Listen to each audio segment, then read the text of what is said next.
Data representation by pi diagram और circle graph. आज हम इसको समझते हैं कि सर्कल ग्राफ या पाई डायग्राम क्यों बनाया जाता है और क्या इसका यानी किस तरह से इसको बनाया जाता है। देखिए हमारे पास जिस तरह से आपके पास एक पेपर हो और इसके ऊपर हमने जब सर्कल बना दिया, फर्ज करें एक सर्कल बना दिया एक सूटेबल रेडियस रखकर, अब हम इस पर जब यहाँ पर जिस तरह से डाटा में आपको जो भी इंफॉर्मेशन मिल रही होगी, अब इसको हमने सेक्टर वाइज यहाँ पे हमने एक तरह से कंपैरिजन करना, यानी जो इसका मेन मकसद होता है पाई डायग्राम का वो होता है जी कंपैरिजन करना। अब इसमें स्टूडेंट्स के नेम भी हो सकते हैं, ठीक है, जैसा एक क्लासरूम में 5 स्टूडेंट्स हैं, 10 स्टूडेंट्स हैं, अब उनके नाम हैं और आगे उनके नंबर्स हैं, मार्क्स हैं, ठीक है।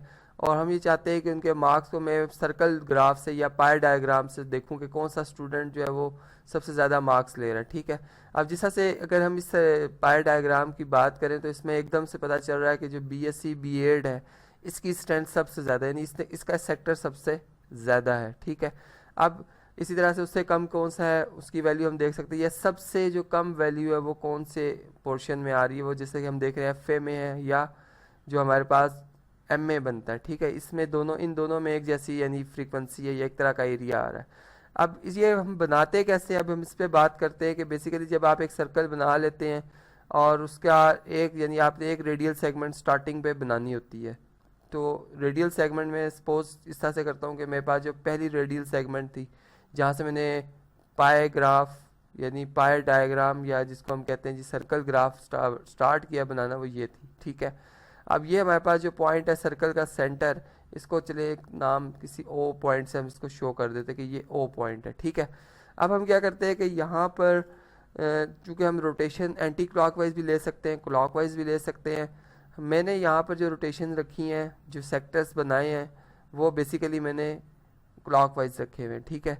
अब आप देखें कि हमारे पास जब हम क्लॉकवाइज एंगल को मैयर करते हुए आएंगे, यानी हमने पहली जो क्लास बनानी है उसके लिए सेक्टर बना रहे हैं, उसका एंगल जो बन रहा है वो 29 डिग्री है। यानी यहाँ पर आपको चले ये भी बताता चलूँ कि एंगल ऑफ सेक्टर हम कैसे बनाते हैं। जैसे आपके पास क्वालिफिकेशंस के हवाले से या क्लासेस के हवाले से या कोई भी आपके पास वेरिएबल जिसकी बेस के ऊपर हम ये डाटा बना रहे होंगे, ये टेबल बना रहे होंगे, तो उसकी फ्रीक्वेंसी आगे मेंशन होगी, ठीक है। अब इस अगर पर्टिकुलर एग्जांपल को देखा जाए तो इसमें हम ये बात करें कि एक स्कूल है जिसमें इस्तातिज़ा जो है उनकी डिफरेंट क्वालिफिकेशंस हैं, जैसे एफए है, एफएससी है, बीएससी है, बीएड है, ठीक है ना, बीएससी बीएड एमए है, तो उनकी आगे फ्रीक्वेंसी उनकी तादाद बता दी गई हुई है। अब हमने ये एंगल ऑफ द सेक्टर कैसे मालूम कर सकते हैं, इसका जो एक जनरल रूल है वो आपको बता देता हूँ कि इसमें आप टोटल फ्रीक्वेंसी देखेंगे जो कि यहाँ पर अगर हम देखें तो 100 बनती है, ठीक है। आपने क्या करना है कि आप हर क्लास की जो फ्रीक्वेंसी है, जैसे 8 है, 8 को आप 100 पे डिवाइड करके 360 डिग्री से मल्टीप्लाई करेंगे। अब यहाँ पे 360 डिग्री से क्यों मल्टीप्लाई कर रहे हैं, इसकी वजह यह है कि आपका जब हम यहाँ पर 1 सर्कल रोटेट करते हैं, 1 सर्कल कंप्लीट करते हैं, तो जो टोटल रोटेशन में एंगल बनता है वो 360 डिग्री का बनता है। तो अब हमने ये देखना है कि टोटल रोटेशन जो कि 360 डिग्री है उसका जो 8/100 कितना पार्ट है, तो वो 29 डिग्री बन रहा है, ठीक है। तो इस तरह से आपने अब 29 डिग्री बनाना है एंगल।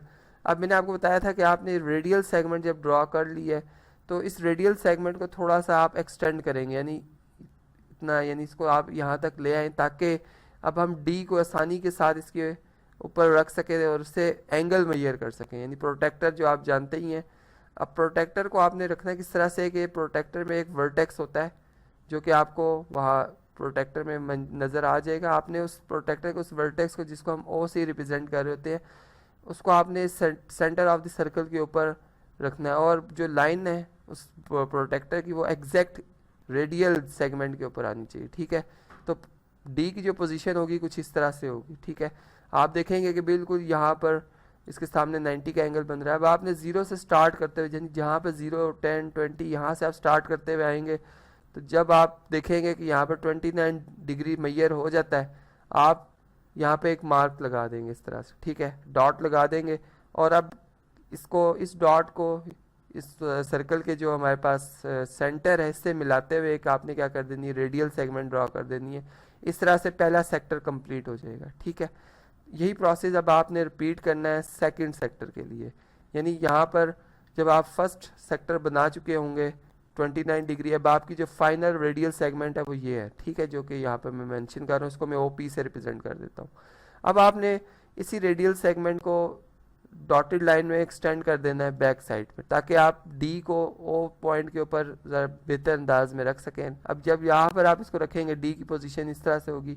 अब आपने रिकाउंटिंग करनी है, यानी 0 डिग्री से दोबारा आप काउंट करते हुए एंगल आएंगे। और अब हमने जो सेकंड क्लास है इसकी जो हमारे पास एंगल ऑफ द सेक्टर है 79 डिग्री आ रहा है, ये अब हमने देखना है। जहाँ पर 79 डिग्री कंप्लीट हो जाएगा हम एक डॉट सा यहाँ पर मार्क लगा देंगे पेंसिल की मदद से, और सेंटर के पॉइंट को ओ को मिलाते हुए, यानी जो सर्कल का सेंटर है इसको मिलाते हुए हमने इस पॉइंट से इस पॉइंट्स को भी मिलाते हुए एक रेडियल सेगमेंट ड्रॉ कर देनी इस तरह से, ठीक है।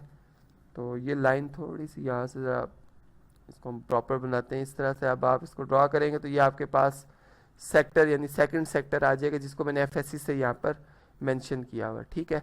तो बात समझ गए होंगे कि किस तरह से हमने ये सेक्टर्स बनाए हैं। अब इसमें आप चाहे तो जिस तरह से मैंने कलर्स किए हैं, आप हर सेक्टर को जब बना दें उनके एंगल को, जैसा यहाँ पर अगर हम देखें, अब यहाँ पर 0 डिग्री से हम स्टार्ट करते हुए आएंगे और ये एंगल जो हमारा बन रहा है 105 डिग्री का बन रहा है, ठीक है। इस तरह से सेक्टर का जो एंगल बन रहा है वो 32 डिग्री होगा।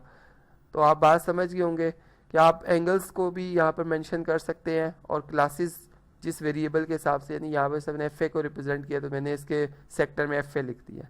तो इस तरह से ये जो हमारा पाई डायग्राम होता है, पाई यानी सर्कल ग्राफ होता है, वो कंप्लीट हो जाता है। तो आज के इस लेक्चर में हमने ये समझा कि जो हमारा बेसिक पर्पस होता है पाई डायग्राम या सर्कल ग्राफ का, वो कंपैरिजन होता है कि हम ऑब्जेक्ट्स जो कि हम अपने टेबल में लिख रहे होते हैं उनको आपस में कंपैरिजन उनका बहुत आसानी के साथ कर सकते हैं।